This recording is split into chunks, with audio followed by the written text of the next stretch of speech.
There's no blueprint on how to beat me.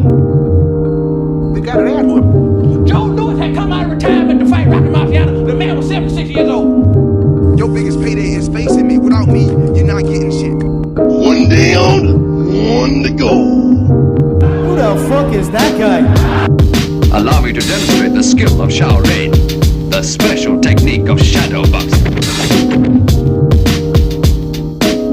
Now that was a great boxer. Damn right. Kill him, buddy. The head will die. I'll leave Frazier fight. Okay. What's up, everybody? It's your boy Money Mark coming at you guys in another edition of the Two to the Body, almost as Logical Crazy Talk podcast. We ain't gonna do that. But another edition of Two to the Body. What's up? It's your boy Money Mark, and I got my man right here, One Way Renzo. We got them Dukes up. I got my Dukes up. Yeah, we got them Dukes up, man. We ready. We got them Dukes up, and we got ready? the Dukes up. Okay. We ready. We ready like Pastor Troy. We got our Dukes up like, I guess they used to say that in the 1940s or 50s, whenever they wore dungarees for real. Dungarees? Yeah. What the fuck is a dungaree? A dungaree? It's a pair of jeans. You can't bust them. They got a hammer. Hammer pocket. You throw a hammer in there. Can you really throw a hammer? Can you really throw a hammer in that pocket? I feel like that loop is too big to throw a hammer in there. It's not that. It's not a pocket. It's a little strap. You remember the little strap that you used to see? What I'm saying. Yeah, you can put a hammer in there. You hold the hammer. The head falls right there in between. It just, the leg of the hammer just hits your leg back and forth. It's just dangling down there, bro. Literally, that's what they used to do. Because they used to work with no belts and shit. Okay. Yeah. No belts and shit. I mean, all shit. Right. I mean, you ain't got no tool belt. So you never know what you're going to learn. You never know what you're going to learn at Two to the Body podcast. Yeah. I'm a wealth information for useless days. knowledge. Wealth of useless knowledge. Well, guys, coming at you guys on another edition of the Two to the Body podcast. I appreciate you guys coming here with us. You guys know that every week we talk about matters of fisticuffs, rather they be fisticuffs or rather they be, I don't know, I can't, you can't see my knees, fisticuffs or rather be feet cuffs, whatever, knee cuffs, whatever you got. 8 points of contact. 8 points of contact. 8 points of contact. We now we haven't been on our battle rap in a while, but we even cover verbal cuffs. There you go. Easy. Verbal cuffs as well. There's been some rap ad-libs that have been canceled. So I'm just gonna keep easy. Yeah. Because please do. Yeah. So you know, those so keep our podcast. If you know, awesome. you know.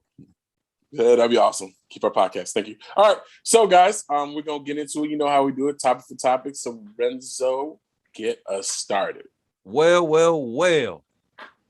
I'm gonna start it off. Matter of fact, I'm gonna leave that for the next round that I do. I'm gonna get into some real MMA for the MMA heads right now. Now, the other day, some of you might have seen it, some of you haven't, but Yoel Romero, formerly of the UFC, has stepped into the octagon that is owned by Bellator. And in his Bellator debut, he was up against, someone that's pretty solid in Phil Davis. Now, I don't know when the last time you saw Phil Davis was, but Phil Davis looked like when he had a fade. Well, Phil Davis definitely don't have no braid, no fade, no more, man. Phil Davis hair grew faster than JayZ hair.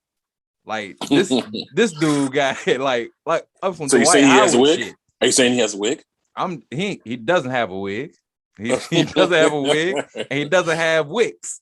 But the man definitely grew some hair. It's been a long time since I seen. When I saw his hair, I was like, "Well, damn, it's been a long time." Cuz before you keep going, there is a conspiracy theory out here that JayZ out here wearing a wig. Hey man, look, it's hilarious. Look, if you got enough time on your hands, you got internet connection, boy, you can draw some major conclusions, bro. But as I was watching the video, I was like, "This motherfucker might have a wig on." Hey, it'll make you do that. It'll make you look at things like, wait a minute, is that really a wig? What? Because this album, his hair was this long, and it came out this year, and then his hair wasn't even this long in 444. How did he do this so fast? I understand. You know what I'm saying? You could definitely get lost down that rabbit hole. But Phil Back Davis to the round. Ding, ding. Phil Davis definitely has long hair now. And that man, he went out there against Yoel Romero. Now, it's not that I expected Yoel Romero to go out there and really beat Phil Davis up. And he didn't. He didn't. It was a very, very fair fight. Phil Davis wrestled him very well. I do not believe that Yoel Romero was ready for that kind of wrestling in Bellator. I do believe that even at 44 years old, he thought he was going taking a step down in competition because he was moving from the UFC to Bellator. But because his age is 44, and that's a 44 just like Vito Bellator 44, which he might not be 44, but he definitely looked 38 at least during his last fight because he didn't look like a spring chicken at all, man. Phil was just able to do a lot of things that you don't see people do to Yoel Romero. Like, I bet there's not a time that you remember Yoel Romero just flat out wrestled, do you? Like, do you remember a time with him being on his back for real? I'll say it was never. Well, no. Yeah, bro. No. And it was like, it was watching that, and it was okay because it was Bellator. If I'd been seeing this in the UFC, I'd have been like, dang. Well, let me ask you this: what weight class did they fight? Light heavyweight or middleweight? I do believe it was light heavyweight. Yeah, I want to say it was light heavyweight most definitely because like I keep commenting on how Phil Davis looked. Like, that's not the Phil Davis I grew up with right there. That's not him at all. It's light heavyweight. I mean, it's a bigger dude, more athletic dude. Yoel Romero probably can't make middleweight anymore because he's old. I mean, he still look like a specimen. Yeah, he definitely does, man. He definitely does. And it doesn't matter. And it's that time, man. But it happens to the best of them. It was good to see Phil Davis get this kind of a win, get this kind of a name on his resume. He's been around here, like I said, for 10 plus years, and he got a monkey off his back. He beat a UFC guy that came in. You know what I'm saying? And that gives you good push in that organization because that organization definitely pushes anyone that comes from the UFC, man. And I think that's about it for those two guys right there. But I wanted to get that out of the way because I really have something that I'm really excited about in my latter round. Okay. Well, all right. Good. Well, keeping things MMA, I might as well get started. Keeping things MMA. This weekend, we're looking at UFC 2. Actually, I don't even know the actual 268 or some shit like that. 268 or 266. Well, anyways, this weekend we have a main event UFC card. We have, of course, I believe it's Volkanovski versus Brian Ortega, and we also have oh my gosh, I forgot her name as well. Anyways, moving forward because this round is not about them. On this card, we have the legendary Nick Diaz is going to be fighting on this card. And Nick Diaz has not fought for a good minute because of, was it weed suspension, I believe it was? I think he got some pop. He failed the USADA test due to weed, essentially. I guess at the time, it was still restrictions in regards to that, essentially. And Nick Diaz has not came back. Essentially, honestly, happened like right after, I believe he fought Anderson Silva, and he laid in the middle of the floor for everyone to see, to disrespect Anderson Silva. I believe that was the last time we saw him. I honestly thought he got blackballed for disrespecting Anderson Silva, but that's neither here or there. Two things I want to say right before you finish. On paper, it's official that Nick Diaz was suspended for doing Nick Diaz shit. And to that point, with him laying on his back versus Anderson Silva, Dana White already hated that Anderson Silva did shit like that. So you ain't finna do it to Anderson Silva. So we're not watching that shit at all. So 100%. Get him out of here. To just give respect to the his fighters, the other champion that's fighting is Valentina Shevchenko, aka the Bond villain, against Laura Murphy. Laura Murphy actually was a woman that was on the Ultimate Fighter, did not win. She was made famous for getting into it with who is it that kind of disrespected and put his hands behind his back? What was that dude's name? Eddie Alvarez. Yes. Got into it with her coach, Eddie Alvarez. So her claim to fame is that. But apparently she's been doing very good. And she's going to go up against the Bond woman and get her ass That's it, man. That's it. Only in the UFC, in that division specifically, is your reward for doing good and ass whooping. Oh yeah, 100%. Because I think that woman is the best striker. Period. But on to the actual body shot. To the actual round, not body shot. So in this debut bout, we have, of course, Nick Diaz, who's going to be fighting or running it back with Robbie Lawler. I don't know what Robbie Lawler's nickname is, but it is what it is. Pop. Pop. I don't know. Hey, at this point, just throw him out there. Get him out there.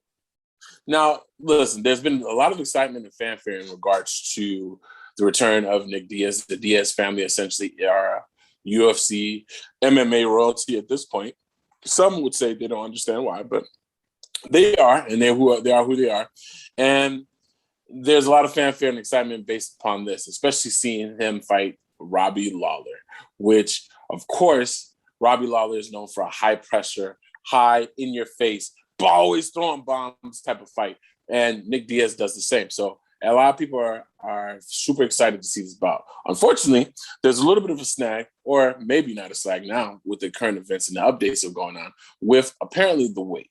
Now, there have been some reports. A lot of people have said certain things, little snippets here and there. I believe Josh Thompson said some things, and some other reporters have said some things in regards to Nick Diaz's struggle to make that weight division.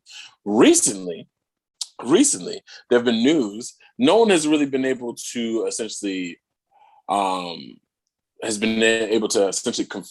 that this actually happened. But apparently there have been requests from the Nick Diaz camp to apparently run the match at 185.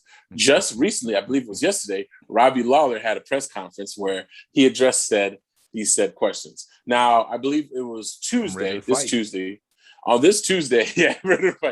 Tuesday, they adjusted with Dana. Dana said that he has not heard from Robbie Lawler's camp, essentially, so they don't know if this is going to necessarily happen.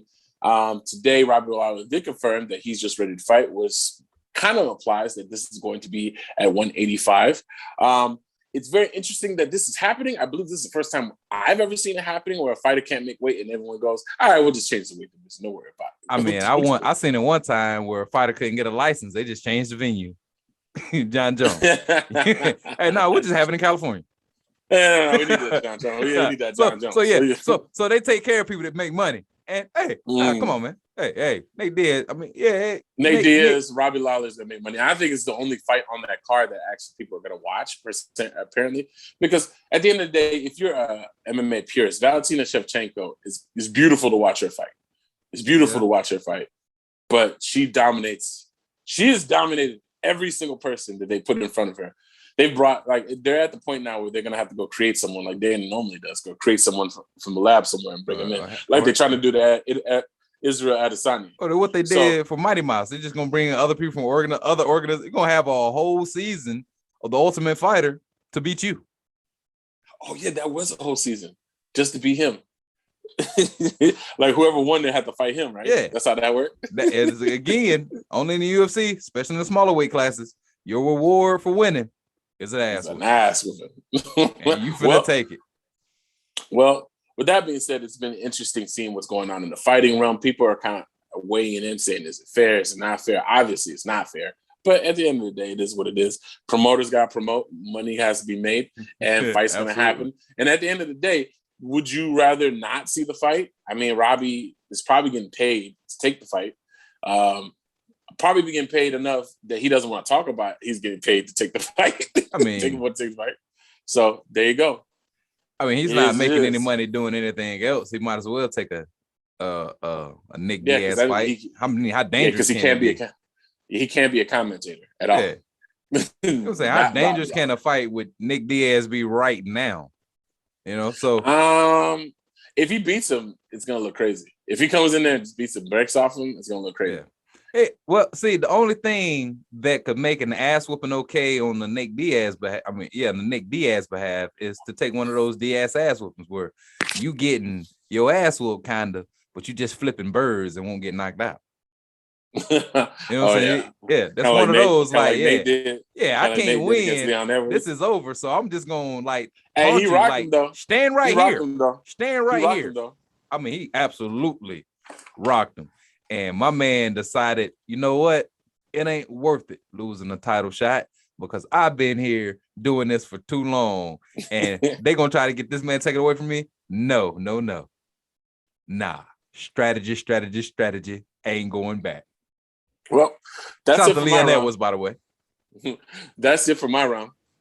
Well, that's what's up, man. I'm glad that we started off with some MMA, man, because the rest of these two historical stories come from only a world that they can come from, and that is from the world of boxing. Now, let's get right into it. On November 20th, we will be blessed to see Canelo Alvarez try to become undisputed super middleweight champion by taking a step to get Mr. Caleb Plant's belt. Now, Caleb Plant, if you're unfamiliar with Caleb Plant is a boxer, American boxer from Nashville, Tennessee. Now, you don't know his story, but let me tell you, Caleb Plant is a real one.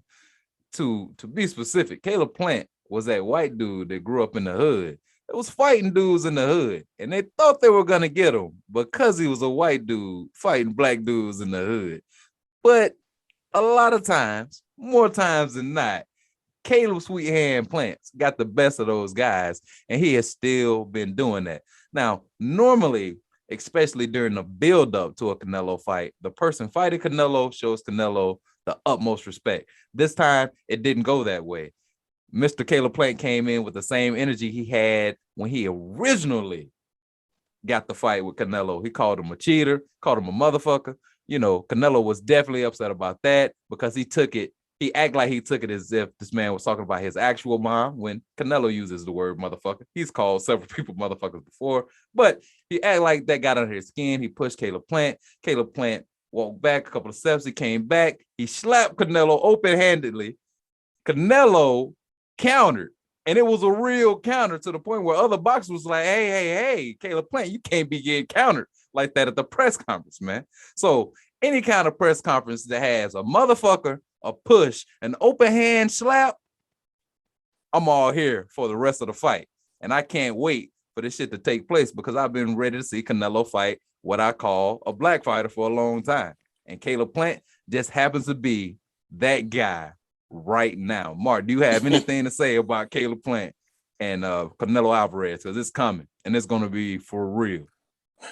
So number one, I have one question for you because you know more about this world than I do. Can Caleb Plant actually fight? Yeah, Caleb Plant can actually fight. Caleb Plant, the question that is going to come up with this fight is, can Caleb Plant box Canelo for 12 rounds? Can he do it for 12 rounds? Because he can definitely do it for 6. He can definitely do it for maybe 8.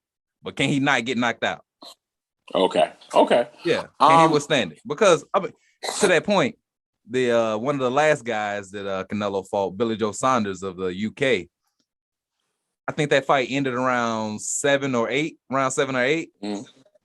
Even on some pro Canelo dude scorecards, Canelo was down 5-1 on that scorecard before he knocked dude out.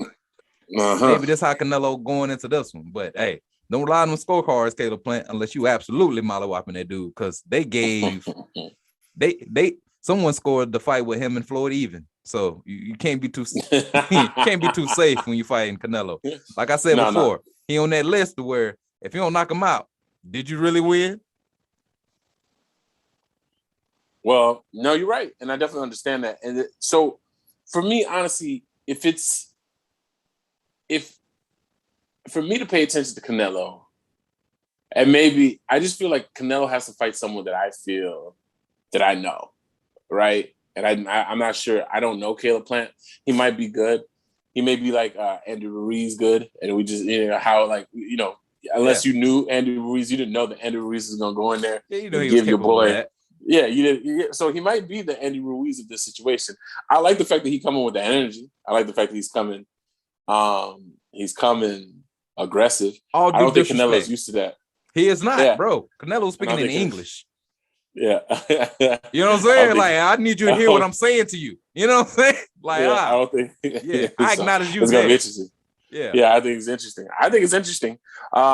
I don't know if it's interesting for me to buy the pay-per-view and watch the fight. It might be interesting to go on Reddit or something and get a live stream on a protected burner phone that's not connected to any of my emails. Don't ask me all why. But anyways, yeah, I mean, it might be interesting to do that. But other than that, I don't know. So that is my thought process in regards to this. I want. Listen, do you feel that he beat Golovkin the second time?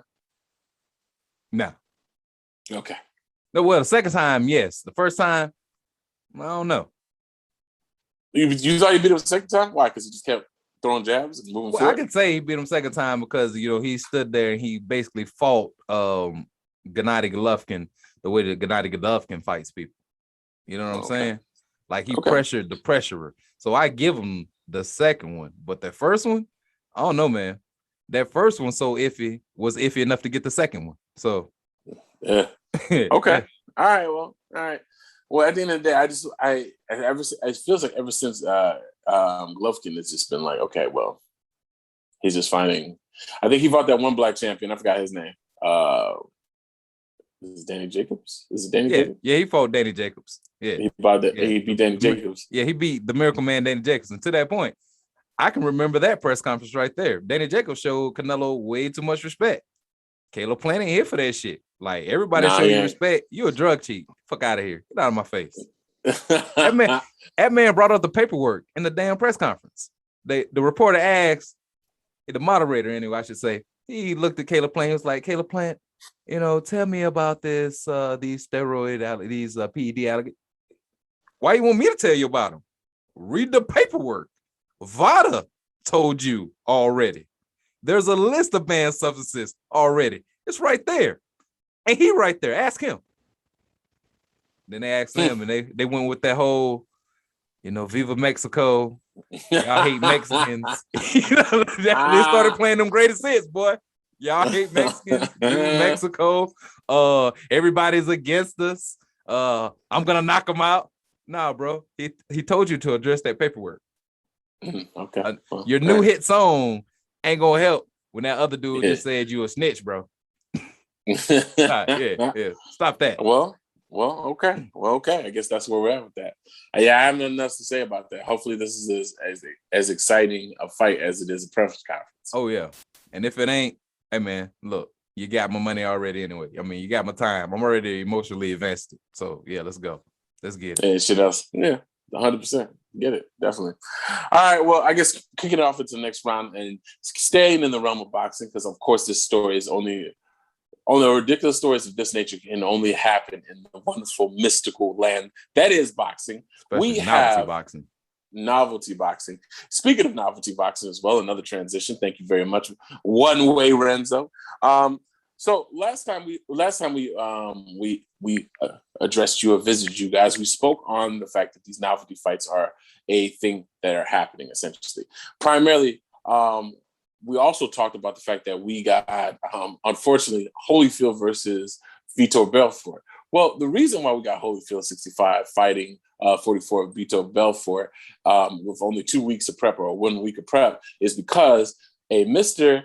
Oscar De La Hoya apparently caught COVID. Now, there has been rumors or there's been things that have been said about fighters who catch COVID. Oftentimes, fighters who catch COVID have a tendency to not really necessarily catch COVID. And there's a litany of reasons why COVID is being used as a reason, because that is the ultimate hall pass. I got COVID. Go ahead.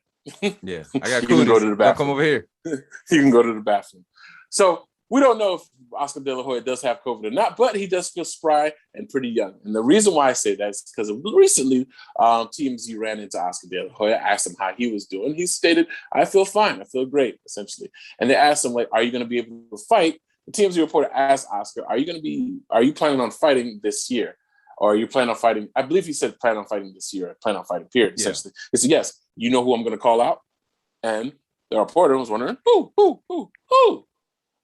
Floyd Money Mayweather. That's right. Rematch. Hard work. Dedication. The Rumble in the Jungle. Rematch. Easy work. That is what Oscar De La Hoya is calling for. Apparently, he is willing to offer Floyd Mayweather $100 million to step in the squared ring with Oscar De La So he Hoya. gonna offer him $100 million? Hey, bro, I don't know what's going on, but that's what that man said. $100 million, $100 million, $100 million, $100 million, $100 million, and a couple of ghetto, and a couple of ghetto. Brown paper bag. Hey, them dudes had some hooks, huh? Brown paper bag. Hey, you got to throw your hoods up, man. You got to throw your hoods up. You got to throw it up. Look, man. So apparently, go ahead. Well, so apparently he's offering that man $100 million. I think it's interesting. Oscar De La Hoya has not looked very favorable in the media ever since the second Trilla event, I think it was, when Jake Paul knocked out Ben Askren. Everyone's talked about the fact that Oscar De La Hoya seemed like he was drunk, snorted up, whatever it was, and he hasn't really looked good ever since then. It's getting to the point where I'm starting to now want to believe the things that Uncle Dana told us about Oscar. Who knows?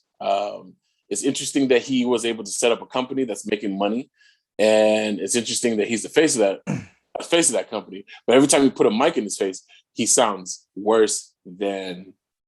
Come on, it was so good. I just had it. Who is Get Down and Lay Down? State Poverty 2.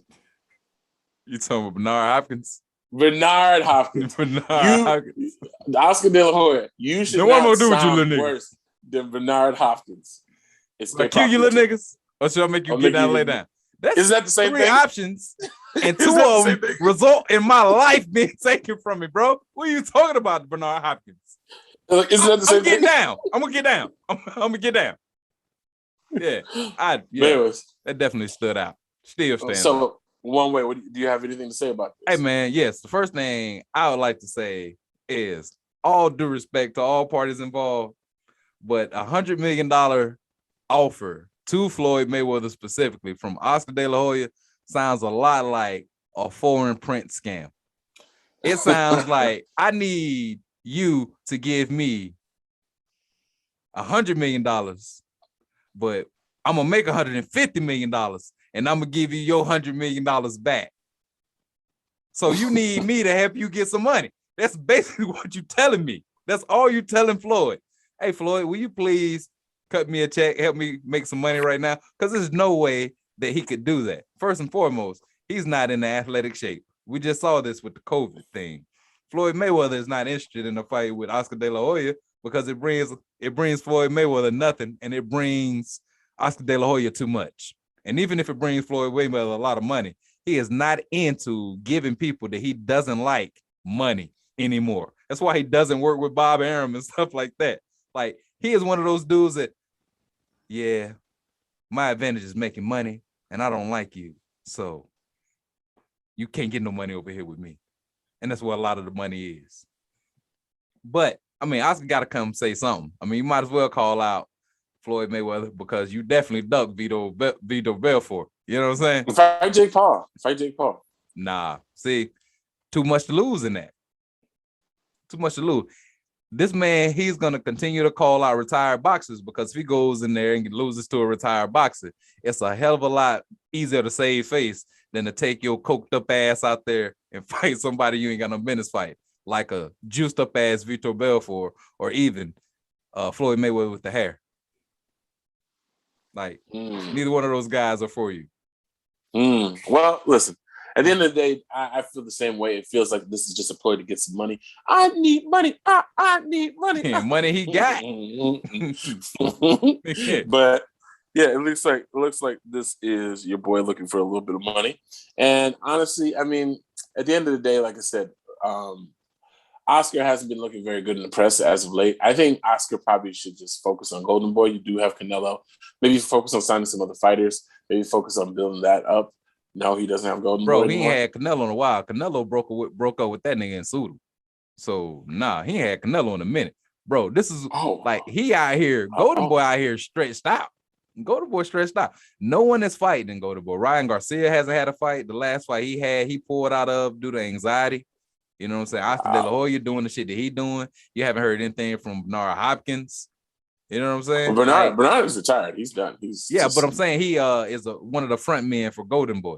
He hasn't been out here promoting any other fight coming up or any other good fighters. All you've been hearing him talk about is other people's other companies' fighters. Like Oscar the same way. You haven't heard him say anything about one of his fighters.